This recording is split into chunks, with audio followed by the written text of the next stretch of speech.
Bonjour à tous, bienvenue dans le Racontage, l'émission où de sinistres inconnus vous racontent mal une histoire préalablement bien racontée dans un livre. Je m'appelle David, je suis en compagnie de Clara. Salut Clara. Bonjour David et bienvenue au Troublion littéraire, amoureux des mots et des histoires qu'on raconte autour du feu, et à toutes celles et ceux qui écoutent le podcast pour s'endormir. Alors, sur les 5 derniers épisodes, nous parlions d'auteurs anglo-saxons, c'est vrai qu'on a parlé d'américains et d'anglais, et là donc pour la première fois nous allons parler d'une autrice française, et non des moindres, parce que nous allons parler de Colette et de son roman La Chatte, paru en 1933, générique.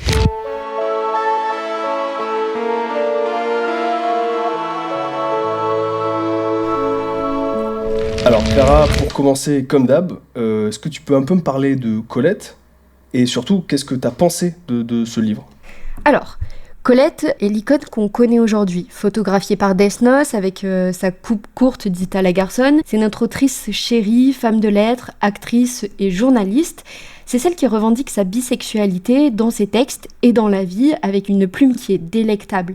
Un sens tout particulier du détail, un goût prononcé pour la dimension charnelle qu'elle décrit avec un jeu incroyable d'adjectifs, tout ce savoureux et organique. Donc elle vit de scandales à cause de ses relations avec des femmes qui font grand bruit, elle côtoie les établissements pour la communauté homosexuelle, et moi c'est une autrice que j'aime tout particulièrement et je pense que ça se sent. La Chatte occupe une place toute particulière dans l'œuvre littéraire de l'autrice qui prend toujours un plaisir à mettre en scène les animaux et surtout les chats qu'elle adore. Le roman, comme tu le disais, paraît en 1933, d'abord sous la forme d'un feuilleton, puis dans un recueil quelques jours plus tard. C'est une œuvre marginale dans son monument littéraire, à cause de sa forme déjà, mais aussi de sa composition protagonistique, ni tout à fait une fable, ni tout à fait un récit du réel. Ah ouais, moi j'ai été assez étonné, alors encore une fois, j'ai l'impression que je dis ça à chaque fois, je n'avais jamais lu cette autrice avant, j'avais jamais lu Colette avant, et j'ai été vachement étonné par ce livre, pour deux choses. Alors je sais pas si c'est le meilleur livre pour commencer Colette, je sais pas, tu penses que oui ? Oui. Voilà. Mais... Après, mon regard est biaisé parce que c'est mon roman préféré de l'auteur. Donc, ok. Première chose qui m'a étonné, c'est le traitement de la thématique, que j'ai trouvé plus singulier que je le pensais de prime abord. Ça, on va le voir tout le long du texte, hein. C'est quand même assez étonnant, là, les angles qu'elle prend, c'est très original et très très fin. Et la deuxième chose qui m'a étonné, c'est aussi le style. Alors je savais que Colette c'était bien écrit et tout ça, mais je m'attendais pas à un texte aussi précis dans le verbe, tu vois. Et même parfois presque insondable, je veux dire, ça se laisse pas approcher si facilement, je trouve. Oui. Franchement, surtout le début du bouquin, où t'es en mode, ok, genre, faut trouver le rythme, c'est dense et c'est assez riche, quoi. Ouais, mais c'est vrai qu'elle a ce plaisir du mot et du mot juste, qui fait que tout prend une saveur exceptionnelle, quoi. Ouais, et puis il y a aussi ce truc, c'est, encore une fois, là on va le voir au début du bouquin, ça, mais... Le livre, je trouve qu'il se laisse pas tant approcher que ça, à l'inverse du bouquin qu'on a traité précédemment, qui était Cité de Verre, qui, dès le début, était très clair sur les personnages et tout. Bon, alors, heureusement, parce que le bouquin, il part en live, mais le début du bouquin est quand même assez clair. Il explique qui est le personnage, comment... Colette, pas vraiment. Tout est dans le non-dit. Elle utilise les descriptions quand elle veut. Elle décrit pas clairement toutes les choses, j'ai trouvé. Ouais, c'est vrai qu'il y a plein de facettes qu'elle ne nous dévoile pas complètement, ou qu'elle nous dévoile à un certain moment, c'est pour ça. que l'œuvre prenne aussi un autre tournant. C'est clair. Il n'y a jamais une exposition très précise chez Colette, j'ai l'impression, du moins dans ce bouquin, et ça m'a vachement étonné. Bon, on va commencer le racontage. Avant de commencer, comme d'habitude, si vous aimez cette émission, n'hésitez pas à vous abonner, à mettre la petite cloche pour les notifications, et puis de mettre une note si ça vous plaît. Commençons le racontage. Alors juste pour dépeindre le tableau initial, le bouquin s'ouvre in medias res, donc en fait directement dans l'action, comme s'il y avait un lever de rideau très lent sur une partie de poker familial en soirée.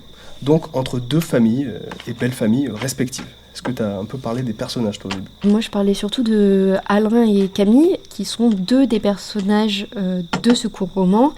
C'est un jeune couple à la veille de leur mariage, ils sont beaux, probablement amoureux, et ils possèdent tout l'orgueil de la jeunesse. Le troisième protagoniste éponyme, c'est Sarah, la chatte chartreuse d'Alain.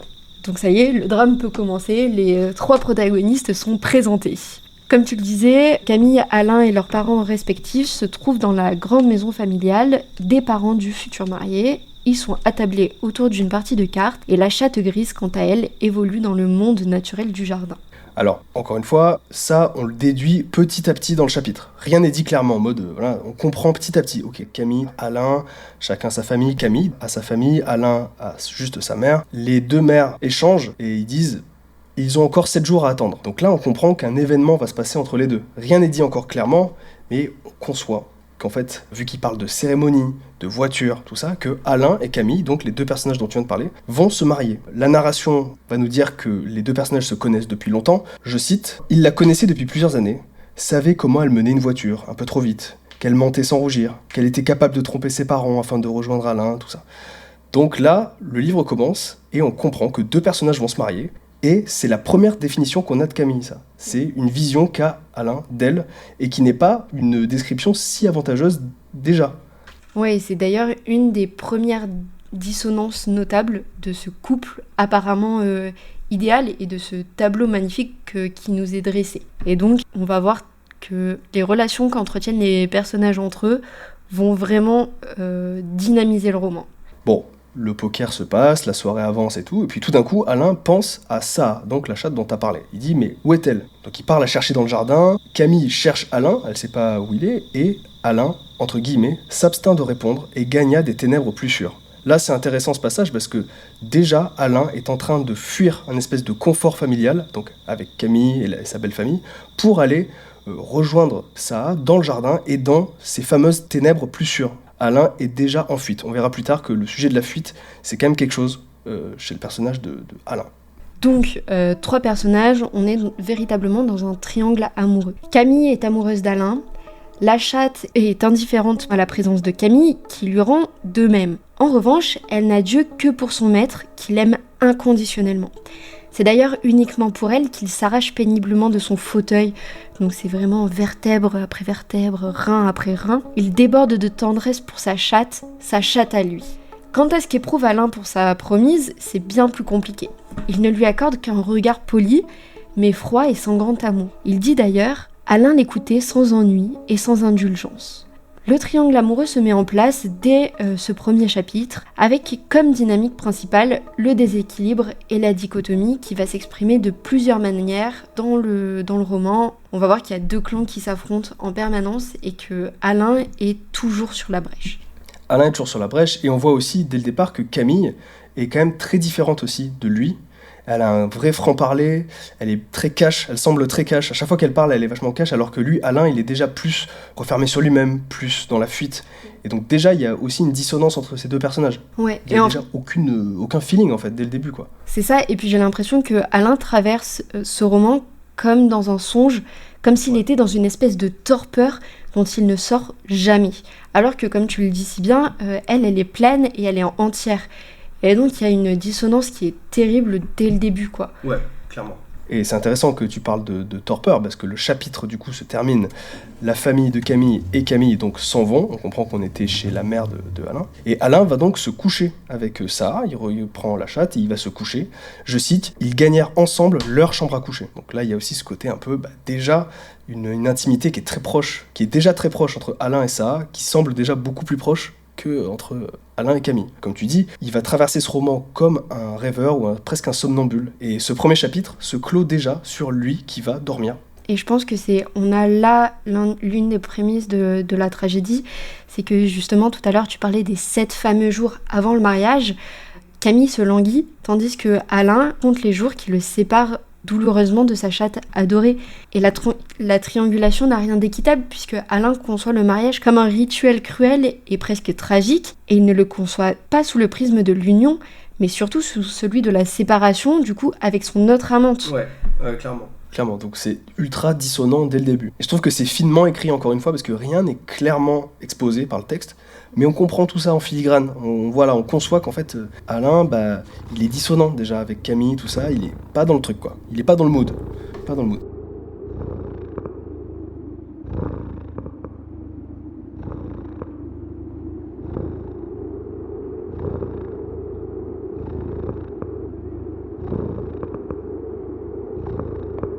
Donc, le lendemain, Alain, il se réveille avec la chatte, et voilà, comme tu dis, il reprend conscience du mariage, il prend conscience qu'il se marie, et qu'il va aller vivre chez Patrick. Alors, explique, on comprend donc que le couple vont vivre dans un appartement de dépannage en attendant la fin des travaux dans leur future maison, qui est mitoyenne à celle de sa mère.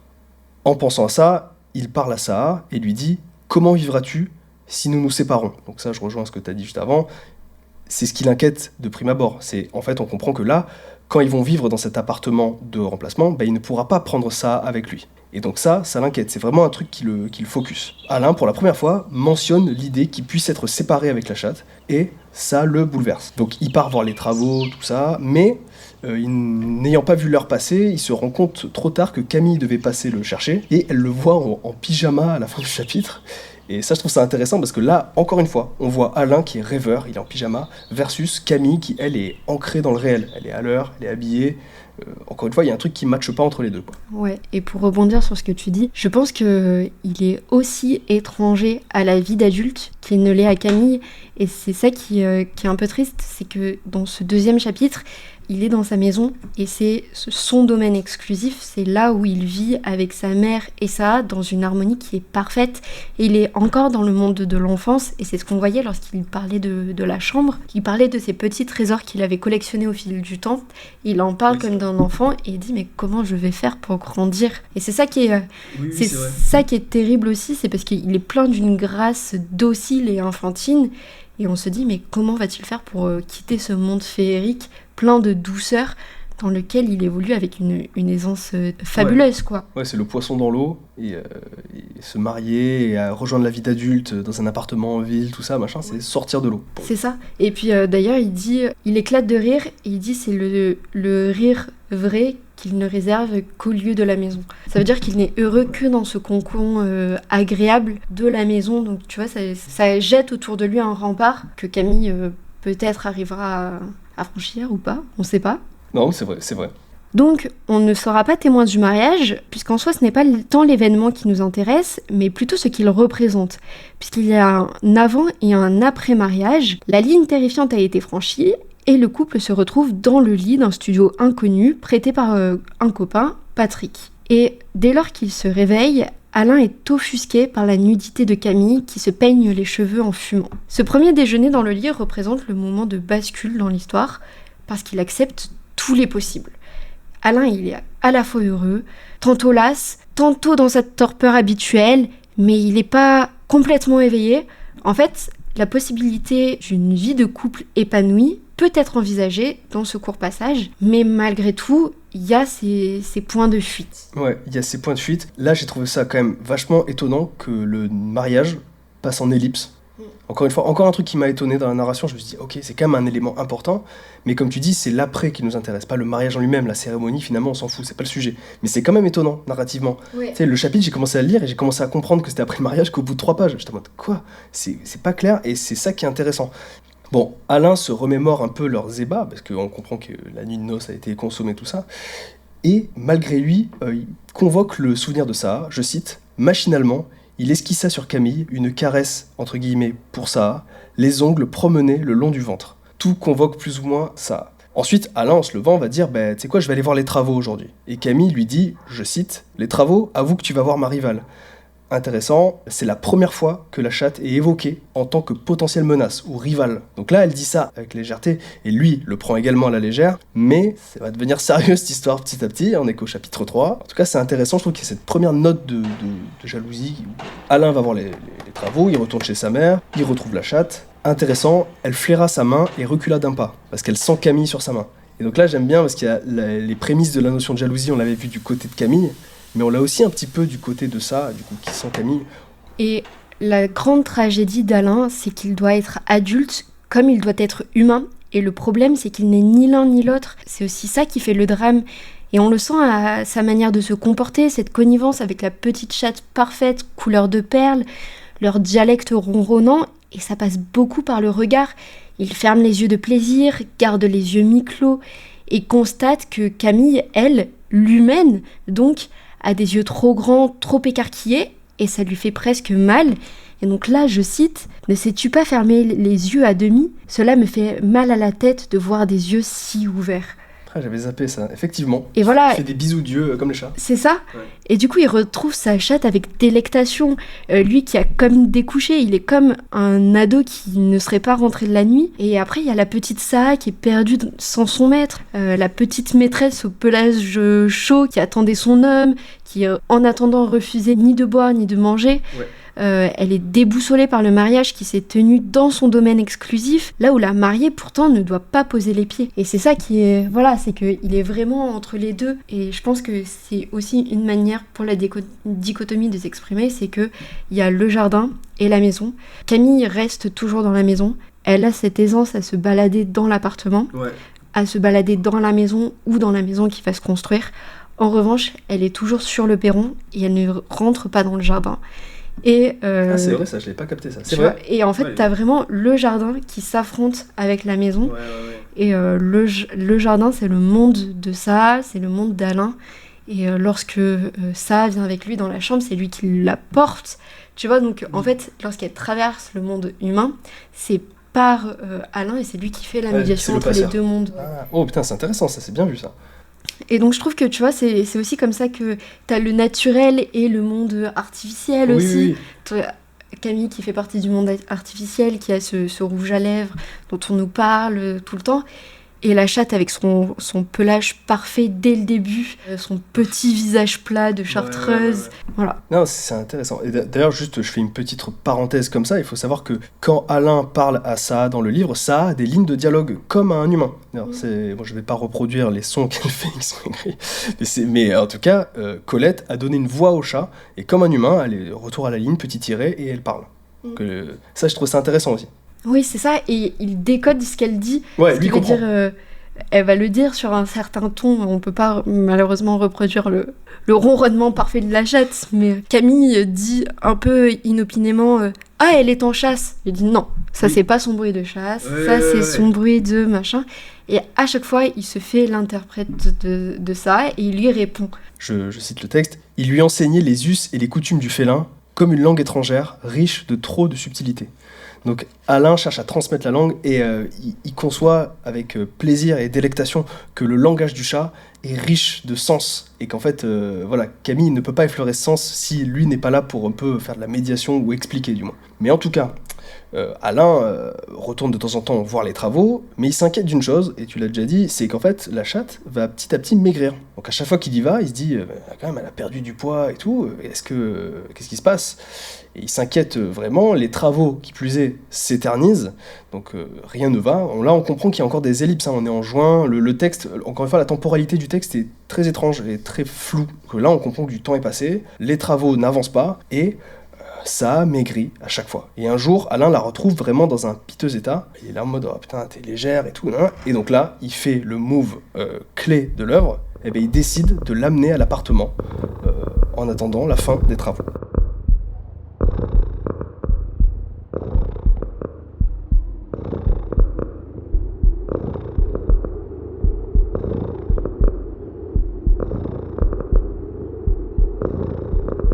Et donc là, elle se met à vivre mieux, ni bien, ni mal, mais mieux, et elle se forme au rituel des autres avec la même pareille indifférence. En sachant que le mois de juin a quand même apporté au couple une espèce de volupté. Camille est un petit peu moins fugueuse, elle est plus calme.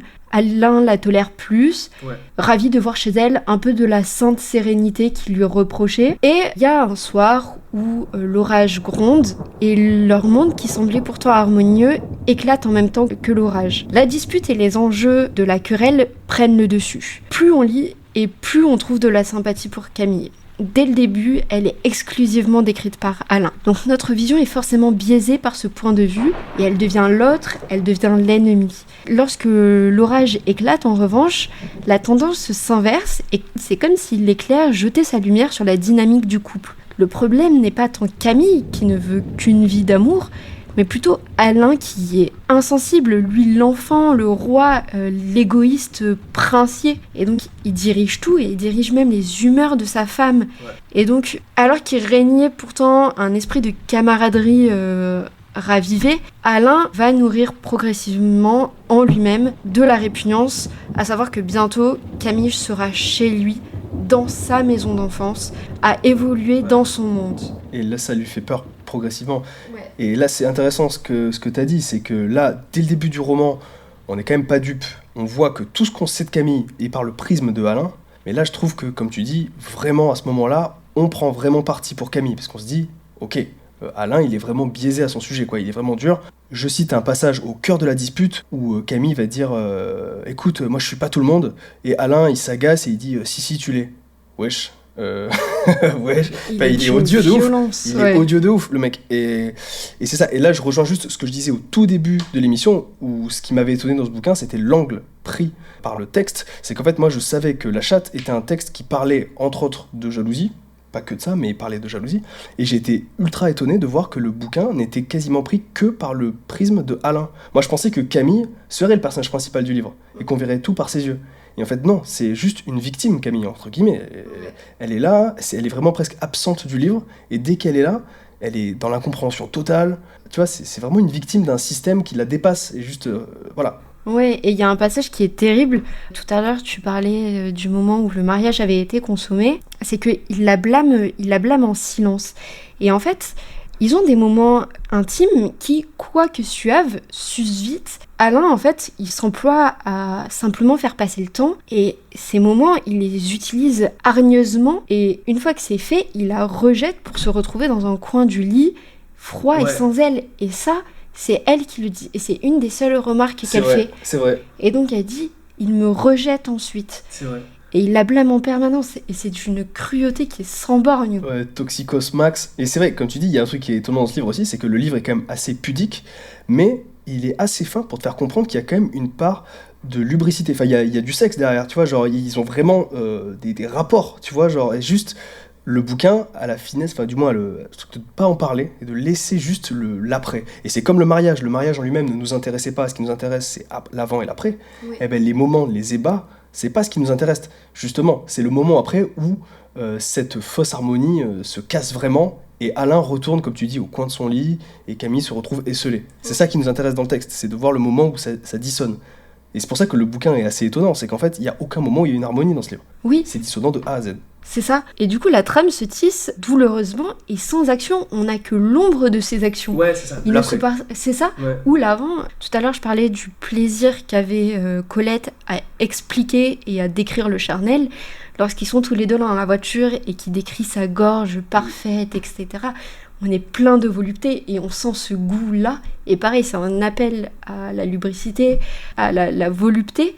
Mais on n'aura jamais le pendant. Ouais. Et donc c'est ça qui est horrible, on est toujours sur le fil. C'est clair, on n'aura jamais le pendant, ça, je me rends compte là qu'on en parle justement, c'est vrai qu'il n'y a jamais le pendant. Et peut-être que l'orage, finalement ce passage de l'orage, qui d'ailleurs dans la littérature, mais même dans l'art en général, c'est quelque chose de très romantique, la notion d'orage qui est à la fois un orage concret, mais aussi un orage moral, tu vois, genre une explosion de sentiments, c'est peut-être un des seuls moments qui est vraiment dans l'action. Parce que là, l'orage, on l'a en direct, la dispute, on l'a en direct. Ouais. Et l'autre moment qu'on aura en direct, c'est la fin du livre, où il se passe ce qui va se passer. Mais c'est les deux moments où vraiment l'action, enfin le projecteur est consciemment mis sur ça. Sinon, comme tu dis, c'est toujours l'avant, l'après, c'est cette espèce de torpeur, ce petit malaise d'après, entre deux personnes qui s'entendent pas. C'est ça. Bon, en tout cas, l'orage se termine et ils finissent quand même par se réconcilier gentiment. Je cite encore une fois, « Elle reçut de lui une caresse inconsciente qui, glissant par 3 fois sur sa tête, semblait habituée à lisser un pelage encore plus doux que ses doux cheveux noirs. » Encore une fois, une énième projection inconsciente d'Alain. Il caresse Camille, mais ses mains ont un mouvement fantôme qui rappelle la caresse que tu ferais sur un chat. Donc le roman avance, d'ellipse en ellipse, encore une fois la temporalité n'est pas très claire, mais on comprend qu'ils deviennent de plus en plus inconciliables. Il y a de la dispute tout le temps, et dès que Camille essaie de faire un pas en avant, Alain est un mur. À un moment, Camille elle va dire vas-y viens on plaque tout, barrons-nous, viens on voyage et tout, et le premier truc que dit Alain à ça, il dit je peux pas voyager sans elle, en parlant de ça. Donc bon, compliqué. On voit aussi que le couple se délie au maximum. Là, j'ai trouvé un passage intéressant où, au bout d'un moment, il essaie de rassurer Camille et de jouer un peu son rôle de mari aimant, tout ça. Et il va finalement embrasser Camille, et il y a marqué « il l'embrasse en frère ». Donc là, on conçoit qu'il lui fait un bisou sur la joue, sur le front, mais il y a déjà plus de couple là-dedans, déjà, tu vois, genre, il l'embrasse en frère, quoi. Donc la narration nous fait vraiment comprendre que la relation est dans une inconciliabilité totale, Et de temps en temps, il y a des pulsions peut-être sexuelles, charnelles, qu'on ne verra jamais, mais qui sont peut-être les seuls moments où ils se retrouvent, ces deux personnages, mais finalement, ça ne les lie pas pour autant. Ouais, il n'y a aucune intimité qui se crée de ce moment pourtant. Ouais, c'est ça, il n'y a rien. Et puis, petit à petit, Alain va de plus en plus se sentir mal au sujet d'une chose, et cette chose, c'est pas rien, c'est, en fait, tu l'as dit tout à l'heure, comment empêcher Camille d'habiter ma maison. Et donc là, c'est intéressant parce qu'au départ, il y avait un vrai désintérêt de Camille. Elle était là, mais lui, il était bon dans son mood, et puis ça matchait pas, puis voilà. Mais là, maintenant, il commence à verbaliser un vrai rejet pour Camille. En mode, j'ai pas envie qu'elle vienne habiter ma maison d'enfance. Il le verbalise et le sentiment, il est quand même super lourd, quoi. Ouais. C'est super violent. Voilà, il couvre quelque chose dans ses profondeurs qui finit enfin par verbaliser. Donc il retourne voir les travaux, il va voir sa mère, tout ça. Alain va dire à sa mère, ne dites pas à Camille que je suis venu, tout ça. Sa mère va lui dire, ouais, pourquoi ? Et en fait, Alain lui dit, parce que je suis venu poser cette question, comment empêcher Camille de vivre ici ? Donc sa mère, elle prend un peu ça à la légère, elle est en mode, ouais, tu te fatigues et tout ça. Et Alain, en détresse totale, finit par s'en aller. Et là, on a vraiment eu le moment où Alain fait tomber vraiment le masque. Là, en fait, ça marche pas, il veut se débarrasser de Camille, en fait. Ouais. Et conjointement à ça, on a l'impression que la maison elle-même refuse Camille et sa présence. Les travaux qui permettraient d'accueillir leur petit nid traînent en longueur. Camille, c'est l'étranger. Pour tout le monde, elle est l'autre. Elle est celle qu'on ne veut pas, celle qui parle fort, celle qui commande. Les domestiques de la maison se liguent aussi muettement contre elle. Ils s'allient dans la cuisine pour la critiquer.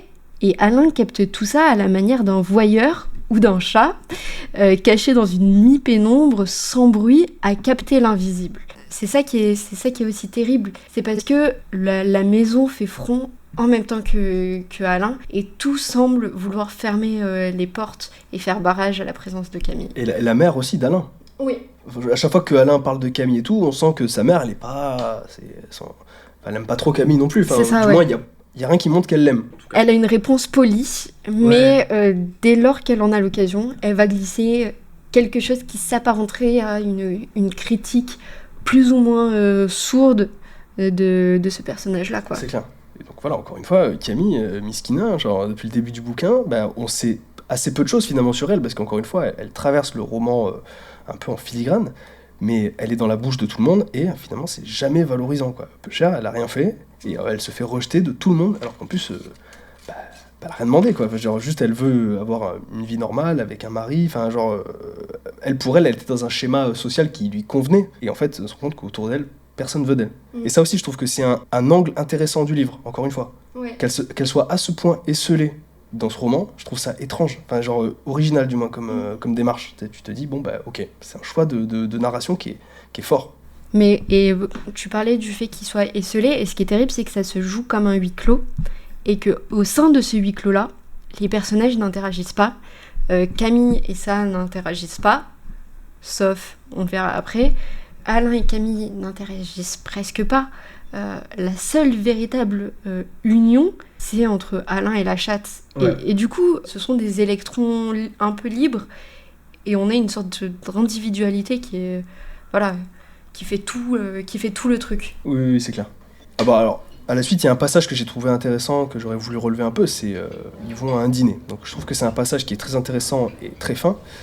Ils sont en train de manger, tranquille et tout, et d'un coup, Camille, elle met sa main sur celle d'Alain, et lui, il panique direct, il est en mode... Elle lui dit « Oh, t'es nerveux comme un chat, c'est défendu de mettre ma main sur la tienne ou quoi ?» Et qu'est-ce qu'il répond Alain ? Il dit « Ouf, j'ai cru que t'allais me dire que t'étais enceinte. » Ok. Donc il est vraiment flippé de fou. Et donc là, c'est intéressant, parce que pendant, encore une fois, que Camille se projette dans sa vie rêvée, du moins, Alain, il ne ressent que du rejet. Alors là, c'est quand même ouf de dire que le moindre contact physique, et là, c'est un des seuls vrais contacts physiques qu'on a de eux en direct dans l'histoire, il se passe mal aussi. Genre vraiment, elle le touche et lui, il part en flip.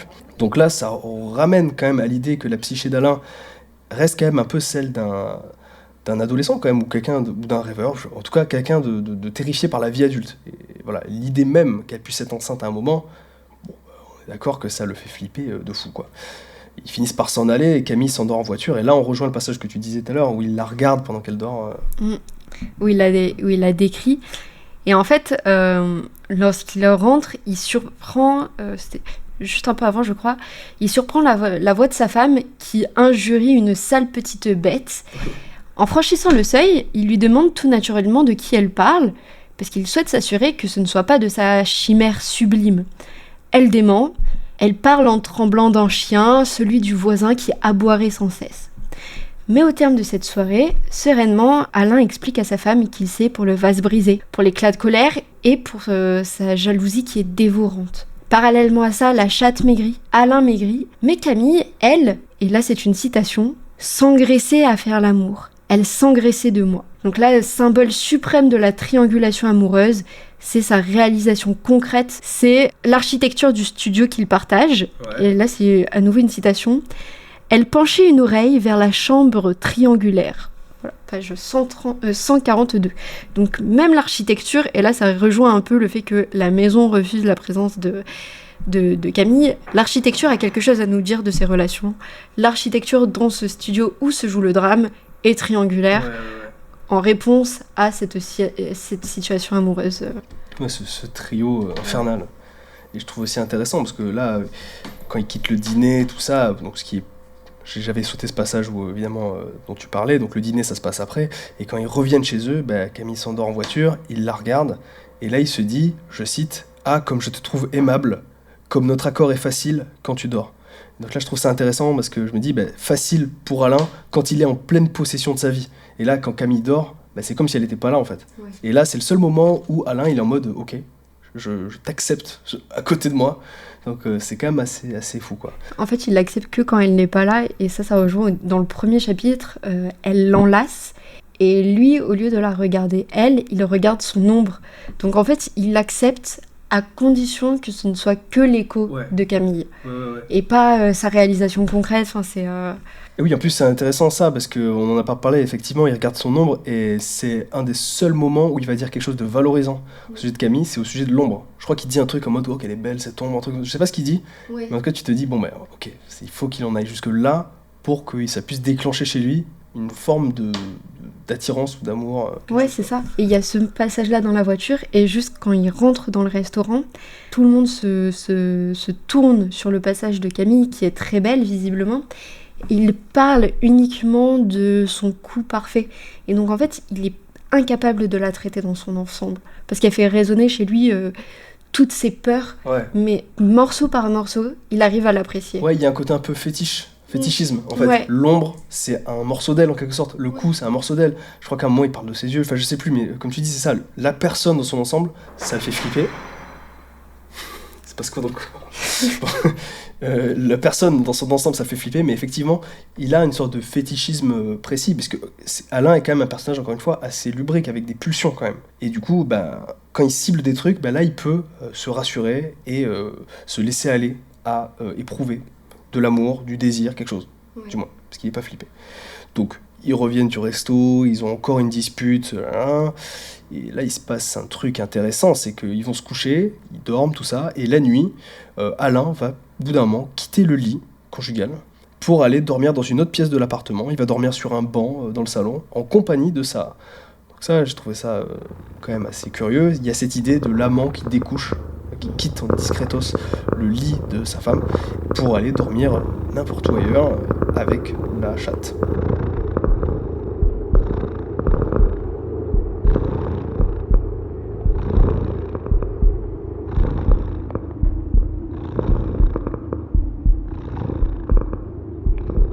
Un soir de juillet se joue le dernier des 3 actes de cette tragédie, parce que c'est indéniablement une tragédie. Alors qu'elles se reposaient toutes deux en attendant le retour d'Alain, l'angoisse de Sarah monte. Elle gonfle ses petites narines parfaites d'impatience inquiète, tandis que sur le balcon, Camille s'agite. Sans paraître la voir, pourtant, elle se met à traquer la jolie bête qui la fuit avec méthode. Au moment pourtant où on sent faiblir la rage criminelle de Camille, elle fait ce geste ultime, celui qui noue enfin l'histoire. Elle tend les bras vers Sarah, qui avait trouvé refuge sur le parapet, et la projette dans le vide. Le petit corps ondulant s'accroche, ses griffes crissent sur les murs, et elle se bat contre les 9 étages. Et Camille ne fait montre d'aucun remords. Elle se rend dans la chambre pour se changer et attendre dans un vêtement neuf son époux. Alors Alain, il revient juste après ça, et il a ça dans les mains. Et il est en panique, il est en mode « Oh my god, elle a dû tomber, qu'est-ce qui se passe et tout ?» Bon, ça est en vie, aux grandes dames de Camille, du coup, qui vient de faire cet acte de ouf. Alain, quand même très rassuré. Et alors Alain, c'est étonnant. Alors cette scène, tout cet acte-là, je l'ai trouvé super bien construit narrativement, genre très très fin, on va voir. Alain, au départ, il est très naïf. Il est là, il est en mode, je cite, sûrement une faute de chat, une maladresse. Voilà, il dit, parfois les chats, ils sont sur des rambardes, machin, puis ils se cassent la gueule, enfin ça peut arriver. Camille ne dit rien. Et puis bon, en regardant le chat et tout, enfin en regardant ça, il commence à voir qu'il y a un truc qui cloche. Déjà ça, quand elle voit Camille, elle se met à hurler, je connais pas ce terme là, tu sais quand ils font... Bon, Oui, à feuler. À feuler, c'est ça. Bon, elle feule, ok, déjà étrange, bon... Alain, qui est très attentif au langage de ça, va commencer à avoir un petit doute. Il va dire ok, bizarre. Puis il va constater qu'il y a de la transpi sous ses pattes animales. Donc il dit elle éprouve vraiment de la peur là. Et enfin, il regarde et il voit qu'elle a des griffes cassées. Et là il se dit attends, là. Et là, peu à peu, grâce aux stigmates sur l'animal, il va commencer à comprendre ce qui s'est passé. Et là, il comprend silencieusement qu'en fait Camille a tenté de tuer ça. Mais Alain reste calme et résolu. On sent qu'il a compris et il va désormais tout mettre en œuvre pour que Camille se dénonce d'elle-même. Et j'ai trouvé ça vraiment bien écrit parce que là, encore une fois, la narration nous le laisse comprendre, mais nous le dit pas clairement. Elle va pas dire genre en mode Alain avait compris tout d'un coup. Non, là on voit juste qu'il y a un petit changement, un changement progressif dans le verbe d'Alain. Quand il va parler, il va être de plus en plus sûr de lui et il va petit à petit, poser des questions à Camille pour qu'elle tourne autour du pot et qu'elle finisse par tomber dedans d'elle-même. Une des autres preuves de ça, c'est la petite voix d'enfant de Camille qui fait naître chez Alain le doute. Un sourd malaise, et c'est comme une dernière fausse note qui gâcherait l'ensemble. C'est d'ailleurs une comparaison de circonstances parce qu'à cet instant précis, ils écoutent de leur balcon les notes de jazz qui leur parviennent de la nuit et que Camille essaye de chantonner de sa petite voix fluette, alors que normalement elle a une voix qui porte. Alors que dans le lit, il la sent tremblante et froide, elle lui dit en pleurant qu'il ne l'aime pas. Il prend, semble-t-il, cela à la légère, mais la vérité c'est que il a complètement compris et qu'il est écrit. Ça y est, se dit Alain avec délectation. Et il ajoute, c'est toi, n'est-ce pas ? Tu l'as jeté. Et comme pour le passage précédent, il le sait. Il attend le dernier moment pour montrer qu'il sait, parce qu'il veut qu'elle se dénonce. C'est clair. Et là, on peut faire encore un rattachement avec l'idée qu'il est un peu chat lui-même. On reviendra sur ça plus tard, mais encore une fois, parfois les chats, ils jouent avec leur proie pendant 14 ans avant de les buter, ce qui est possible. Là, il a fait ça.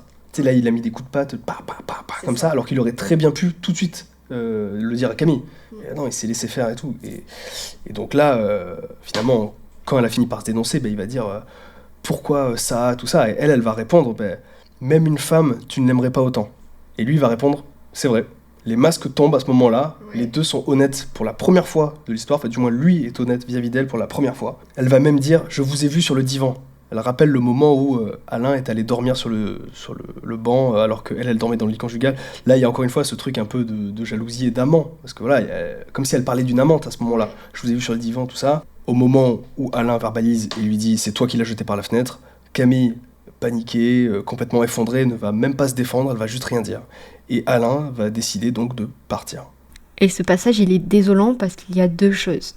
D'une part, il y a Alain qui lui annonce son départ, enfin leur départ, et le terrible pronom personnel « nous ». À savoir que depuis le début, il n'a jamais utilisé le « nous » pour parler de Camille et lui. Il n'y a aucune union, même grammaticale. C'est le « je », c'est le « tu », c'est le « toi » et « moi », mais il n'y a jamais de « nous ». Camille, quant à elle, elle emploie le « on », la forme impersonnelle qu'Alain corrige par pure rigueur académique. Et là tombe le « nous » comme un couperet, et le couple, c'est ça et lui. Et c'est cette union sacrée-là qui est dévoilée aussi par les pronoms, parce que, je pense qu'il faut vraiment faire attention à ces pronoms-là, parce qu'il la reprend toujours sur ces pronoms-là, un peu comme un running gag, c'est terrible, quoi, ce passage où il utilise le « nous » pour parler de cette ultime union, et tu sens que ça a jeté... ça a sonné le glas pour Camille. Pour quoi. Camille. Comme tu dis, du coup, Alain prend ça sous le bras et il s'en va. Il retourne évidemment chez sa mère. Sa mère vient l'accueillir. Alain s'explique un peu vaguement, mais sa mère semble tout comprendre. Sa mère, elle est un peu omnisciente, je trouve, sa mère, dans le récit. Elle parle peu, mais on dirait qu'elle comprend tout. Elle fait partie vraiment de la psyché d'Alain. Enfin, elle partage Alain, elle partage les mêmes idées qu'Alain. On dirait qu'elle comprend les choses en même temps que lui. Étonnant le personnage de la mère, je trouve. Et en preuve de ça, c'est que elle avait prévu sa venue, on ne sait comment, mais elle l'avait prévu, puisqu'elle a fait faire sa chambre. Puisqu'il dit, si mon lit n'est pas fait, je m'enroulerai dans n'importe quoi. Et pourtant, elle lui dit, non mais ta chambre est faite, les draps sont mis. Et quand il revient, il retrouve un chez lui qui l'attendait. Finalement, son cocon protecteur et sa mère, qui est l'espèce de gardienne de ça, eh ben, il est toujours prêt à l'accueillir, en fait. Et là, Alain ne sera jamais étranger à cette maison, jamais étranger à sa propre mère. Tout le monde semble l'attendre en permanence. Et lui, bah, il a beau traverser cette espèce de tempête, eh ben, finalement, quand il retourne dans sa maison, sa mère semble tout comprendre et la maison semble lui être déjà ouverte, déjà offerte. Donc Alain va se coucher, comme plein de fois dans ce roman, il fait que dormir. Et donc il se réveille donc dans son cocon, et il y a un vrai contraste avec sa déjà vie d'avant. Il considère déjà cette vie dans l'appartement, cette vie avec Camille comme la vie d'avant, alors que c'était juste il y a quelques heures, quelques jours. Bon voilà, Alain va discuter avec sa mère s'il devrait divorcer ou non. Il reste assez critique envers Camille, sa mère évidemment l'est également. Et puis Camille va revenir le voir. Camille vient faire la dernière discussion, on dirait c'est vraiment une post-rupture déjà, hein. Et elle est en mode qu'est-ce que tu vas faire Alain, qu'est-ce que tu fais? Et lui dit je ne peux pas revenir. Et elle lui dit comment ça, tu vas jamais revenir? Et lui il reste flou, il va dire écoute, pas maintenant quoi. Et donc Alain en gros là il a vraiment verbalisé le fait qu'il ne reviendra pas, sauf qu'il reste vague, il reste quand même fidèle à lui-même Alain, il est quand même jamais très clair. Et lorsque Camille vient, elle est dans un tailleur neuf et elle parle au passé de leur relation née morte, en parlant du jardin qui l'effrayait tant, donc jardin qui appartient à ça. Au final, Alain lui dit « tu es un monstre et je ne veux pas vivre avec un monstre », ce à quoi Camille lui reproche de lui être un monstre. Ouais, tu es un monstre. Et en fait, leur relation, comme cette dernière discussion, elle est stérile, quoi. Ouais, c'est ça. Ils parlent pas la même langue, juste. C'est ça. Et en fait, à chaque fois, ils se jettent les mêmes adjectifs, ils sont sur les mêmes termes qui s'opposent. Enfin, né de ça, une stérilité. Et donc, ce dernier dialogue se termine sur ces phrases quand même dures, hein, genre « tu es un monstre ». Camille s'en va, elle se retourne une dernière fois et a cette vision que je vais citer, c'est la dernière phrase du livre que je trouve assez folle. Alain, à demi couché, jouait d'une pomme à droite et creusée en pâte avec les premiers marrons d'août, verts et hérissés. Donc cette dernière image, je la trouve quand même jobard. Enfin là, encore une fois, si dans l'histoire, ça, la chatte, était assez peu anthropomorphisée, finalement, elle restait une chatte dans toute l'histoire, tu vois, mais Alain, finalement, il s'animalise dans cette dernière phrase. Il devient un chat, et je trouve que le livre se termine sur cette image, je trouve ça hyper marquant, quoi. Ouais. Cette dernière phrase, elle est jobard, quoi. L'histoire se termine, et Alain est devenu ce qu'il était au fond de lui, finalement. Il est devenu le chat, quoi.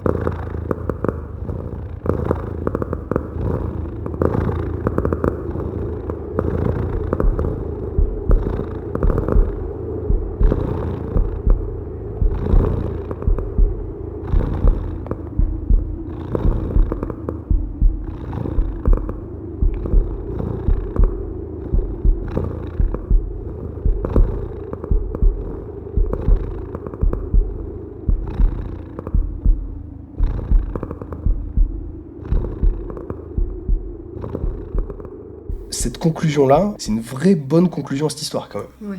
L'analyse principale que j'ai eue de ce bouquin, c'est qu'en fait, je me dis, ce livre, on pourrait le lire sous l'angle, finalement, de l'identité de genre, en fait. Oui. C'est une forme allégorique, c'est qu'en fait, Alain, alors, je veux pas excuser tout ce que fait Alain, parce que Alain est quand même odieux comme personnage, globalement. Mais par contre, je pense qu'il traverse un vrai orage personnel, parce qu'il n'est pas à sa place dans son corps, en fait. Et ça, par contre, c'est un vrai truc. C'est ça, alors que tout le monde pourtant est à sa place. Ouais, voilà. Tous les autres personnages sont à leur place. Surtout Camille.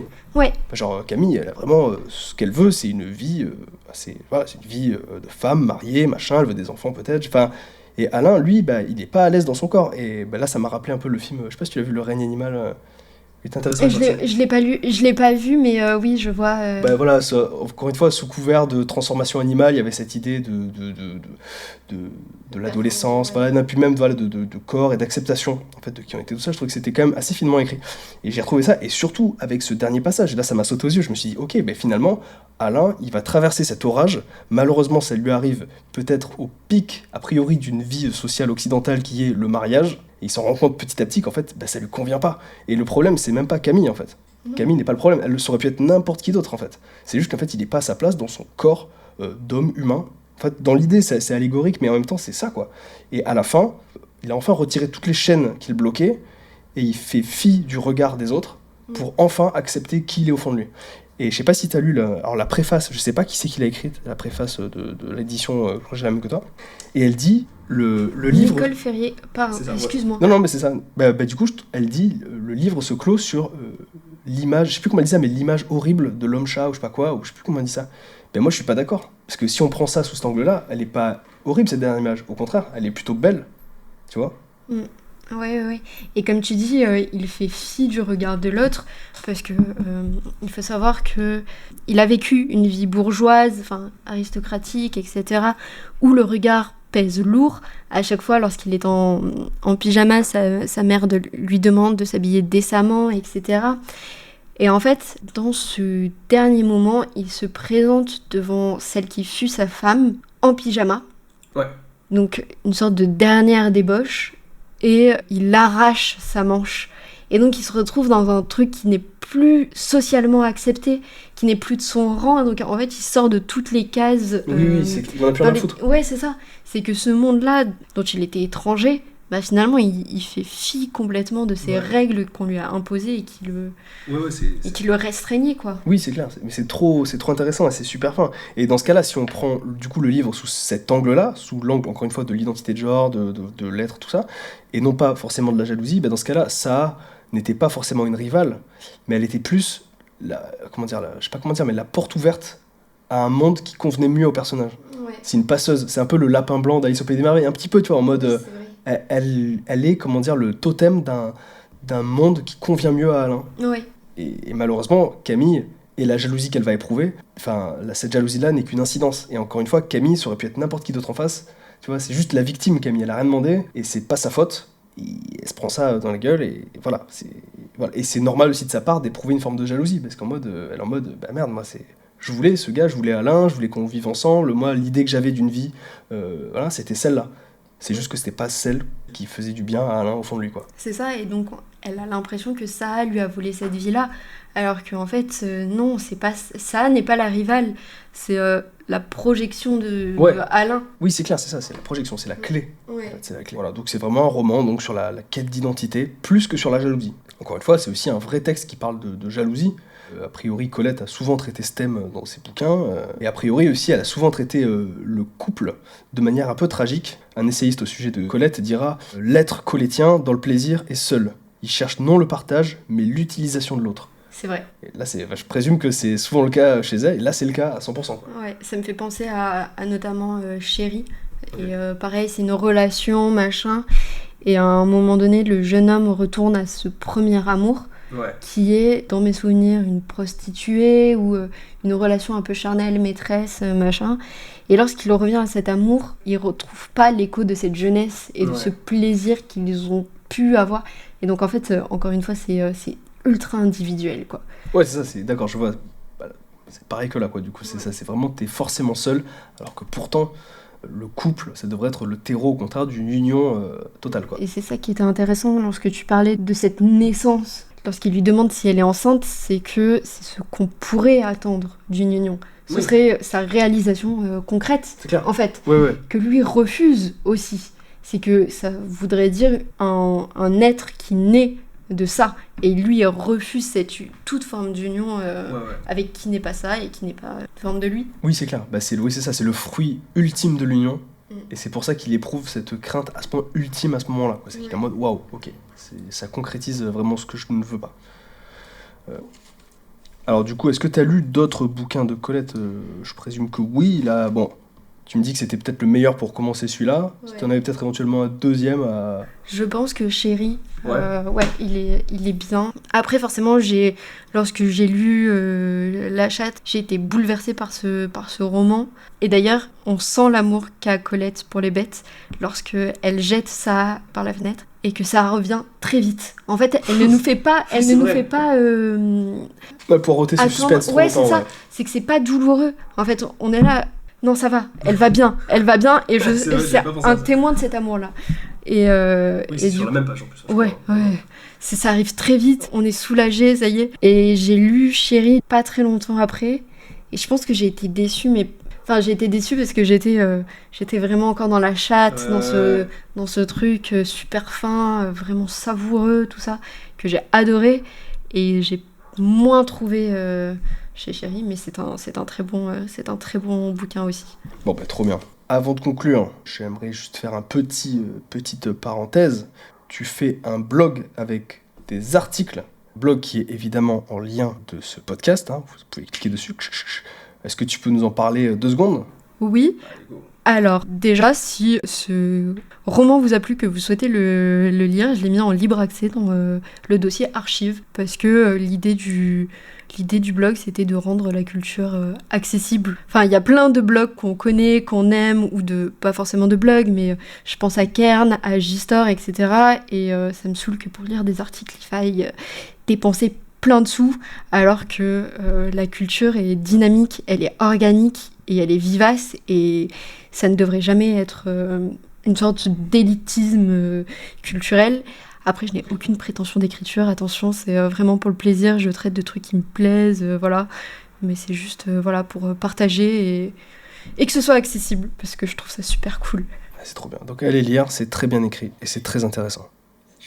Bon, on remercie comme d'habitude les personnes qui travaillent avec nous sur ce podcast, et j'aimerais aussi remercier aussi tout simplement les gens qui nous écoutent. Oui, merci infiniment, et merci pour tous vos très bons retours. C'est trop cool, franchement c'est trop cool, donc merci d'accorder du temps à nos gueules là, en train de parler de bouquins, parce que nous ça nous plaît de faire ça, et je suis heureux de savoir que ça puisse vous intéresser, où que vous soyez, voilà. Et d'ailleurs, je fais une parenthèse aussi, je suis sûr que c'est par le biais d'un VPN, mais si c'est pas le cas, je veux y croire qu'on a un auditeur au Ghana. Donc si tu existes, t'es le sang. Mais moi je pense que c'est un VPN. Cette information me plaît, donc elle est réelle. Pour moi elle est réelle, hein, j'ai envie d'y croire, mais bon. Bref, voilà. En attendant, bon, bah, cet épisode va sortir pour la rentrée, donc on vous souhaite une bonne rentrée de septembre. Ouais. Nous on préparera un prochain racontage qui sera très cool aussi. Et puis on va vous faire des bisous en attendant. Et puis voilà, bonne rentrée. Eh bien, bonne rentrée, merci infiniment. Bisous. Bisous.